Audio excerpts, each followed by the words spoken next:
എല്ലാവർക്കും നമസ്കാരം. സുഭാഷിതം ഡിജിറ്റൽ ചാനലിലേക്ക് സ്വാഗതം.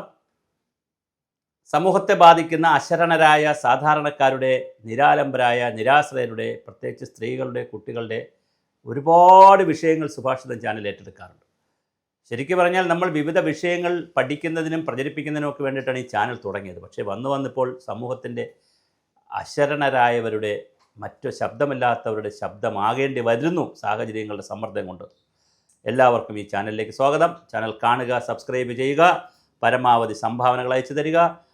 അതുപോലെ തന്നെ നിങ്ങളുടെ പരാതികൾ ഞങ്ങൾ വാട്സപ്പ് നമ്പറിൽ അയയ്ക്കുക, നിർദ്ദേശങ്ങൾ അയയ്ക്കുക, ഞങ്ങൾ എടുക്കേണ്ട വിഷയങ്ങൾ ഞങ്ങളെ അറിയിക്കുക.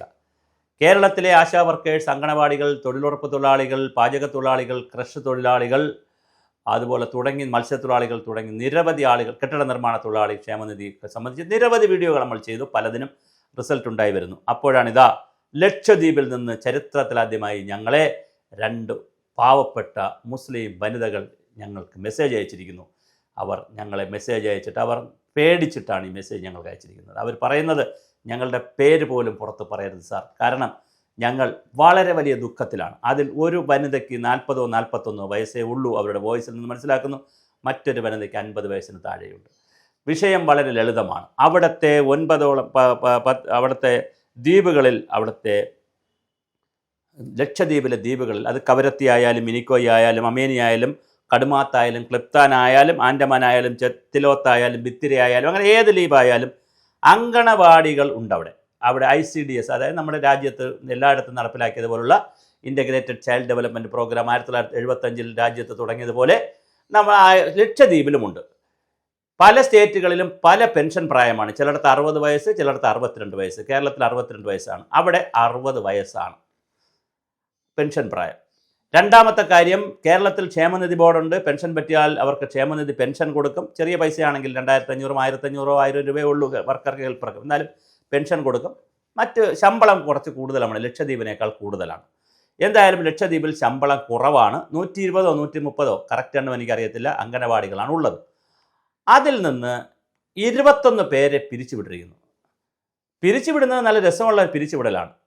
ഒരു കാരണം കാണിക്കൽ നോട്ടീസ് കൊടുക്കുന്നില്ല, ശിക്ഷാ നടപടിയില്ല, ഒന്നുമില്ല. വെറുതെ പിരിച്ചുവിടുകയാണ്. രാവിലെ LBO അല്ലെ VOക്ക് മെസ്സേജ് പോകുന്നു, കവരത്തി അഡ്മിനിസ്ട്രേഷനിൽ നിന്ന്, ഡിപ്പാർട്ട്മെൻറ്റിൽ നിന്ന് മെസ്സേജ് പോകുന്നു. അവരുടനെ തന്നെ ആളിനെ അറിയിക്കുന്നു. അവർ ഫീൽഡിലേക്ക് പോകുമ്പോൾ, അങ്കണവാടിയിലേക്ക് പോകുമ്പോഴോ തിരിച്ചു വരുമ്പോഴോ അറിയുന്നു നിങ്ങളെ പിരിച്ചുവിട്ടിരിക്കുന്നു. കാരണം എന്താണ്? ഒരു കാരണം അറിയത്തില്ല. അതിനെതിരെ അവർ അവിടെ ശമ്പള വർധനവുമായിട്ടൊക്കെ ബന്ധപ്പെടുത്തി എന്തോ ഒരു കേസ് കൊടുത്തിട്ടുണ്ട്. ഈ പിരിച്ചുവിടലിനെതിരെ അവർ കേസ് കൊടുത്തിട്ടുണ്ടെന്നൊക്കെ പറയുന്നു. എന്തായാലും കേസുണ്ടോ എന്ന് എനിക്ക് കൃത്യമായി അറിയില്ല. കാര്യം അവരുടെ വോയിസ് എനിക്ക് തിരിച്ചവരെ കോൺടാക്ട് ചെയ്യാനൊന്നും പറ്റുന്നില്ല. അതെന്തായാലും കാരണം അവർ ഭയത്തിലാണ്. കാരണം അവർ പാവപ്പെട്ട സ്ത്രീകളാണ്. അവർ ചെറിയ 5000-10,000 രൂപയ്ക്ക് താഴെ ജോലി ചെയ്യുന്ന സാധാരണയായ മുസ്ലിം വനിതകളും ഹിന്ദു വനിതകളും മുസ്ലിം വനിതകളാണല്ലോ കൂടുതൽ. അവർ സാധാരണക്കാരാണ്, വളരെ അത്തപ്പട്ടിണിക്കാരാണ്. അവരെ പുറത്ത് നമ്മൾ ഈ ഗുസ്തി കാണിക്കേണ്ട കാര്യമില്ല. സർക്കാർ സംവിധാനം, പേ സ്കെയിലിൽ വർക്ക് ചെയ്യുന്ന, നല്ല ശമ്പളമുള്ള, കാറുള്ള, വലിയ സംവിധാനങ്ങളുള്ളവരാണല്ലോ സർക്കാർ സംവിധാനത്തിലുള്ളവർ. അവർ ഈ പാവപ്പെട്ട തൊഴിലാളികളെ പെട്ടെന്ന് പിരിച്ചു. 60 വയസ്സെന്ന് പറഞ്ഞാൽ 60 വയസ്സ് വരെ ജോലി കൊടുക്കണ്ടേ? അതിനിടയിൽ എന്തെങ്കിലും അസുഖമോ മറ്റെന്തെങ്കിലും അംഗപരിമിതമായാലും ജോലി കൊടുക്കണം. കാരണം അങ്ങനെ അവർക്ക് ജോലി കൊടുക്കണം. അല്ല മറ്റെന്തെങ്കിലുമൊക്കെ മാരകമായ രോഗമായിട്ടൊക്കെ കിടക്കുകയാണെങ്കിൽ ജോലി കൊടുക്കാൻ പറ്റത്തില്ല. ബാക്കി 60 വയസ്സ് വരെ ജോലി കൊടുക്കണ്ടേ? നിങ്ങൾ 60 വയസ്സ് വരെ ജോലി കൊടുക്കാമെന്ന് പറഞ്ഞിട്ട് കൊടുക്കാതിരുന്നുള്ള സ്വാഭാവിക നീതി. ഇന്ത്യൻ ഭരണഘടനയുടെ 21ാം വകുപ്പ് അനുസരിച്ച് അന്തസ്സായി ജീവിക്കുവാനുള്ള ഒരു അവകാശമുണ്ട്. ഡിഗ്നിറ്റി ഓഫ് ലൈഫ് എന്ന് പറയുന്നൊരു കാര്യമുണ്ട് കേട്ടോ. അത് കവരത്തിക്കാർക്കും ലക്ഷദ്വീപുകാർക്കും ഒക്കെ ബാധകമാണ്. അപ്പോൾ ഭരണഘടനയുടെ 21ാം വകുപ്പ് അനുസരിച്ച് അന്തസ്സായി ജീവിക്കുക എന്ന് പറഞ്ഞാൽ ഡിഗ്നിറ്റിയാണ്, അന്തസ്സാണ് ജീവിതത്തിൽ വേണ്ടത്. അപ്പോൾ അതിന് നല്ല ജോലി, നല്ല വെള്ളം, നല്ല വായു, നല്ല ഭക്ഷണം, നല്ല ജോലി, നല്ല പാർപ്പിട സൗകര്യം, ഇതെല്ലാം ഉറപ്പുവരുത്താൻ ഭരണകൂടങ്ങൾക്ക് അവകാശമുണ്ട്, അല്ലെങ്കിൽ ഭരണകൂടങ്ങളുടെ ഉത്തരവാദിത്വമാണ്. പക്ഷേ ലക്ഷദ്വീപ് അഡ്മിനിസ്ട്രേഷൻകാർ ഈ കാര്യത്തിൽ ഒന്ന് സീരിയസ് ആയി ശ്രദ്ധിക്കണം. ഞാൻ നിങ്ങളെ കുറ്റപ്പെടുത്തുവാനല്ല, നിങ്ങൾ ചെയ്തതിൻ്റെ ന്യായാന്യായങ്ങൾ നിങ്ങൾക്കേ അറിയാവൂ. നിങ്ങളുടെ ഒരു ഭരണവ്യവസ്ഥ എന്നുള്ള നിലയിലൊരു സംസ്ഥാനം പോലെ, ഞങ്ങൾ കേരളത്തിലെ സംസ്ഥാനം പോലെ, നിങ്ങൾക്ക് അവിടെ എന്താണ് നിയമമെന്ന് എനിക്കറിയില്ല, എന്താണ് നിങ്ങളുടെ പെർഫോമൻസ് ഇൻഡെക്സ് എന്നറിയില്ല. അതറിയില്ലെങ്കിലും നിങ്ങളുടെ ശ്രദ്ധയിൽപ്പെടുത്തുക. ഇപ്പോൾ ആദ്യത്തെ ഒരു വീഡിയോ കൊണ്ട് ഉദ്ദേശിക്കുന്നത് നിങ്ങളുടെ ശ്രദ്ധയിൽ ഇതൊന്ന് പെടുത്തുക, അഡ്മിനിസ്ട്രേറ്റർക്കാരുടെ ശ്രദ്ധയിൽപ്പെടുത്തുക എന്നുള്ളതാണ്. കവരത്തിലെ ജനങ്ങളുടെ ശ്രദ്ധയിൽ ഈ വിഷയം കൊണ്ടുവരിക, അത്രമാത്രമേ ഈ വീഡിയോ ഉദ്ദേശിക്കുന്നുള്ളൂ. അതുകൊണ്ട് തന്നെ പിരിച്ചുവിട്ട 21 പേരെയും 60 വയസ്സ് കഴിഞ്ഞിട്ടില്ലെങ്കിൽ ദയവായി അവരെ തിരിച്ചെടുക്കണം. മാത്രമല്ല വേറെയും പരാതികൾ അതിനകത്ത് വരുന്നുണ്ട്, വോയിസിലുണ്ട്. പരിശീലനം കിട്ടിയവരെ പിരിച്ചുവിട്ടു, പരിശീലനം കിട്ടാത്തവരെ വച്ചിരിക്കുന്നു. അങ്ങനെയൊക്കെയുള്ള ഒരുപാട് കൺഫ്യൂഷൻസ് കവരത്തിയിലെ അങ്കണവാടിയെക്കുറിച്ച് വന്നിട്ടുണ്ട്.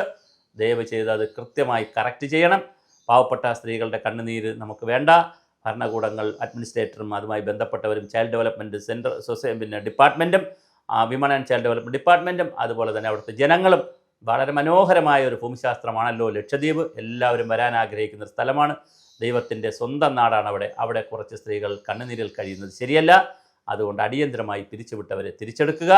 60 വയസ്സ് കഴിയാതെ അവരെ പിരിച്ചുവിടാതിരിക്കുക.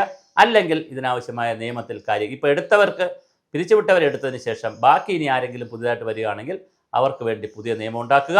അപ്പോയിൻമെൻറ്റ് ചെയ്യുന്നതിന് മുമ്പ് തന്നെ അവരെ അറിയിക്കുക. ഇത് ജോലിയിൽ കയറി 60 വയസ്സ് വരെ ജീവിക്കാമെന്ന് വിശ്വസിക്കുന്ന സ്ത്രീകളെ ചതിക്കുന്നത് അല്ലെങ്കിൽ പറ്റിക്കുന്നത്, വഞ്ചിക്കുന്നതിന് തുല്യമാണ്. അത് ഒരു കുടുംബത്തോട് ചെയ്യുന്ന പാതകമാണ്. അത് പാടില്ല. 21 പേരെയും തിരിച്ചെടുക്കുവാനുള്ള നടപടികൾ ഉണ്ടാകട്ടെ. എല്ലാവർക്കും നന്ദി.